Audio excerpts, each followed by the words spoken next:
Should you join? You're making $29 an hour. Should you join the military? It depends, man. Like, do you see yourself going any higher? Like $29 an hour is around $60,000 a year.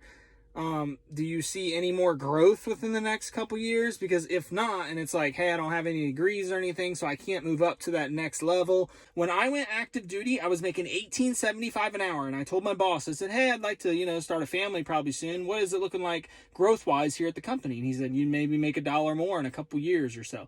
That just wasn't going to work for me. I went into the military, came out with a bachelor's, a master's, and now have an amazing job, amazing benefits for the rest of my life, etc., etc. So it just depends on your situation, on what you want to do. It's like, hey, I don't have any degrees or anything, so I can't move up to that next level or anything of that nature. Then it may be worth going into the military and getting your bachelor's and getting your master's and getting certifications and getting all of that paid for. But it just depends. And people that say, oh, they only make $20,000, $30,000 a year. Yeah, that's just because they're basing it off just the base pay, not the BAH, not the COLA, not the food allowance, not everything else.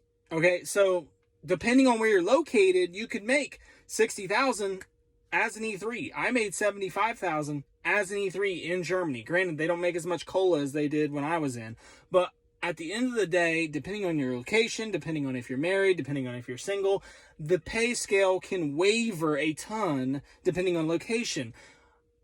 Other than your base pay. Your base pay stays the same, but like your BAH could be $4,000 compared to somewhere else where it's $1,400.